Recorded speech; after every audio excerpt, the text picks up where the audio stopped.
Maria, Madre, sua bênção. Hoje nós vamos falar sobre o tema Deus é cruel ou Deus é amor? Com a palavra Madre Joana d'Arc.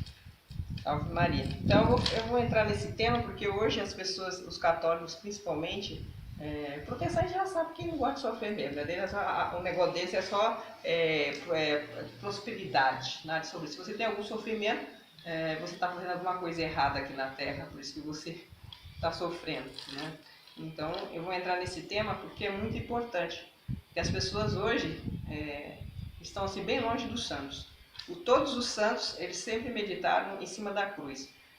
Por isso que hoje os modernos seguem a linha dos protestantes, tiram do centro da igreja o crucifixo, né, e colocam o padre centrado lá, e aí as pessoas não fixam mais os olhos sobre o crucifixo, né, Nosso Senhor.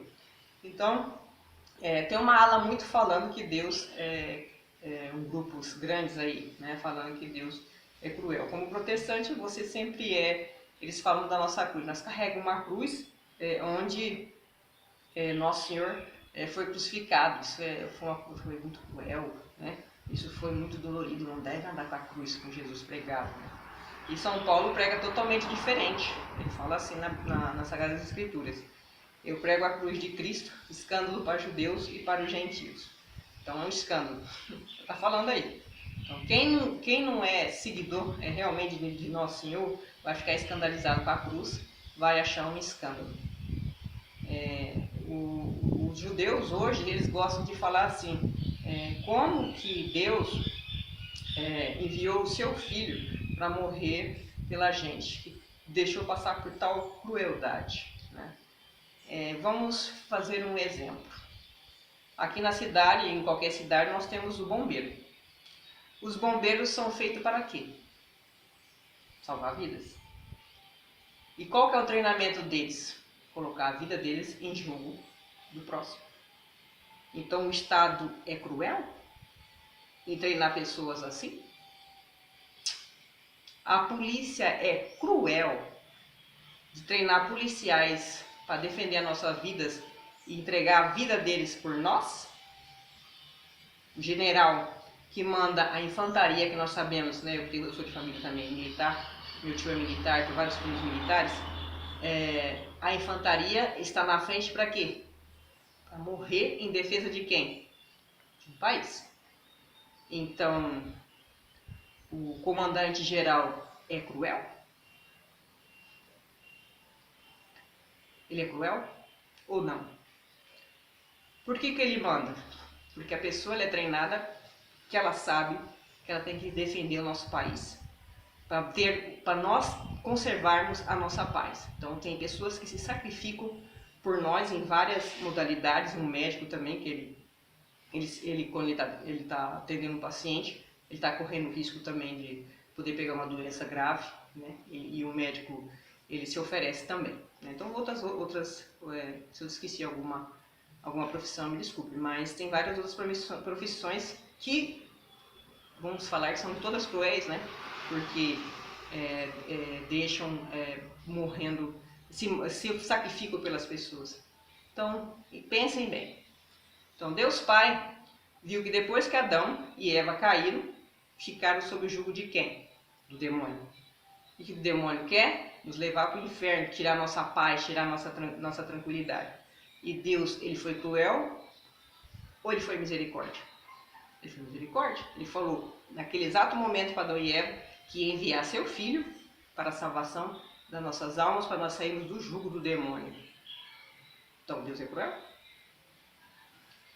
Então, a gente tem que pensar bem antes de ficar repetindo palavras, né? Outra coisa que as pessoas têm mania de dizer, né?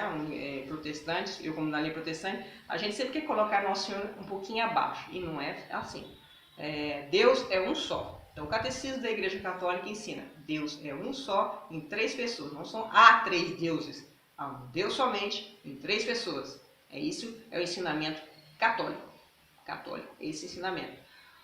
Se você lê em Gênesis, Deus fala assim: eu criei, né, os homens, imagem e semelhança nossa. Nós fizemos. Então, por que ele fala nós na linguagem dos judeus, na linguagem dos muçulmanos, se há um Deus só? Por que ele usou a palavra nós? Façamos. É plural, porque são... Logo, a gente já tem que imaginar que existe mais, não mais deuses, mas é um Deus só em 3 pessoas. 3 pessoas. E quando ele fala imagem e semelhança, o que ele quer dar para entender com isso? Então, semelhança não é igual. Semelhança não é igual. Então, qual que é a nossa semelhança com Deus? Nós somos 3 em 1. Nós temos corpo, alma e espírito. Nós somos 3 pessoas ou uma pessoa só? Somos uma pessoa com 3 coisas. Entendeu agora? Por isso nós somos imagem e semelhança de Deus. Então Deus também, ele é um Deus só em 3 pessoas. Então, por amor e não por crueldade do Pai, ele enviou nosso Senhor. Para quê? Para nos dar a paz, nos livrarmos do jugo do demônio. Então ele enviou a segunda pessoa da Santíssima Trindade. Outras pessoas dizem, como teve várias heresias há muitos anos, que como que Deus se fez pequeno dentro de uma pessoa, se tornou-se um corpo humano, por amor. Por amor da salvação de nossas almas. Então ele se fez assim, mas só que ele tem 2 naturezas, a divina e a humana. Isso é difícil de entender? Sim, é mistério. Deus é um mistério. Não nós seríamos deuses. Ele é Deus, ele é um mistério.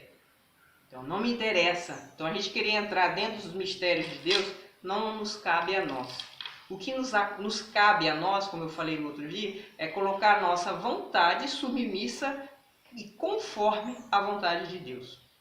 Por isso que eu falei nos vídeos passados, por isso que as pessoas, essa ala que tem a mania de ficar chamando nós cristãos de fascista, não sei do que lá, e homofóbicos e não sei o que lá. É tudo um bando de bobagem, a gente não odeia ninguém. Nosso Senhor não ensinou nós a fazer isso. Nós temos preocupação da salvação das almas. Agora a pessoa se fica sentindo em que falar que é pecado, uma pessoa que não guarda a castidade e que ela não faz o fim para que ela foi criada, o que diz no Gênesis que é ensinado? Crescei-vos e multiplicar. Homem com homem não multiplica nada, mulher com mulher não multiplica nada. E também casais, né, pessoas que ficam trocando de marido como se fosse guarda-roupa e homens trocando de mulher como se fosse guarda-roupa, não estavam multiplicando.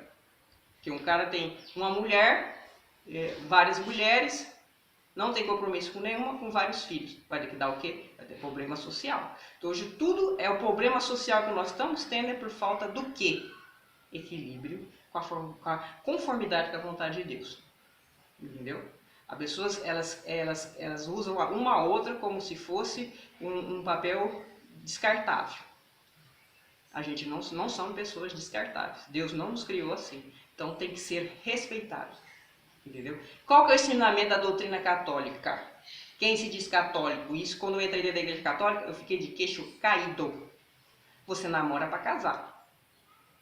Se você não quer namorar para casar, você não namora. No casamento da moral católica, você não beija na boca, você não faz sexo antes do casamento. Você vê quantos católicos você vê seguindo isso? Pouquíssimos. Isso é a moral da igreja. Moral da igreja católica apostólica romana. Onde que os protestantes dizem que a igreja é toda liberal, eu não sei na onde, não sei que doutrina que eles leram isso aí, não. Eu imaginava isso antes de me tornar católica. Depois que eu me tornei católica, eu vi a doutrina da igreja católica. A doutrina da igreja católica, ela é severa. Por que ela é severa? Porque ela quer a salvação das almas. Porque Nosso Senhor, Ele é Deus, Ele deixou os mandamentos e tem que ser seguido. 6º mandamento, guardar a castidade. É difícil? É, mas tem a graça. A partir do momento que eu tenho a vontade, vai exigir o quê? Sacrifício. Sacrifício. Eu não posso vir aqui ensinar uma doutrina que não seja essa, do sacrifício. Essa é a única doutrina para você seguir as coisas. Por quê? Porque o homem, depois da queda do pecado original, as suas concupiscências começaram a ficar descontroladas. Então, a partir do momento que você tem descontrole, você se desequilibra. Por isso que hoje você vê tantas pessoas com depressões tomando vários remédios. Por quê? Porque não querem sentir dor, não querem sentir angústia, não querem sentir tristeza, que tem que largar o pecado. Isso é pura ilusão. Pura ilusão. Então, o que você tem que fazer? Você tem que encarar a realidade de servir a Deus, amar a Deus, ser um antiliberal. Isso exige esforço. Isso exige dedicação. Eu já joguei esporte, eu já mexi com esporte. A gente fica numa luta para fazer um bom jogo, para poder fazer cestas. Então, na vida religiosa, como diz São Paulo, que ele lutou o bom combate, a gente tem que lutar o bom combate. Por isso que ele fala, lutei o bom combate. Então, nós temos que lutar o bom combate. Então, vida de cristão, por isso que fala, igreja militante. Militante vem do quê? Militar. Vem do quê? De guerra. Se você não guerrear contra você si próprio, você não consegue. Então, mas o que vai vir em auxílio? A graça. A graça vem por meio da minha vontade. E a vontade tem que aceitar sofrer. Isso não tem. Nosso Senhor passou por isso. Ele ensinou o caminho. Por isso que ele fala, eu sou o caminho, a verdade e a vida. O caminho dele é de cruz e de sofrimento. Aí, por isso que na Igreja Católica você fica esperançoso, porque você tem a esperança do céu. Por isso que a gente não pode se apegar desse mundo. Esse mundo é só uma passagem aonde eu vou alcançar o céu ou o inferno. Não tem mais nada. Purgatório é o momento que eu vou ficar lá para pagar os meus pecados, ficar as penas, né, dos veniais. Nenhum mortal vai para o purgatório, veniais. Então, esses pecados veniais são purificados lá, mas aquilo lá já faz parte do céu. Então, só tem dois caminhos. Ou eu começo o meu céu na terra, ou eu começo o meu inferno aqui na terra. Essa é a minha vontade. Tem que ser trabalhada com a graça de Deus. Então, não só a graça, precisa-se da nossa vontade para cooperar com a graça de Deus. Muito obrigada, Madre. Salve Maria. Sua bênção.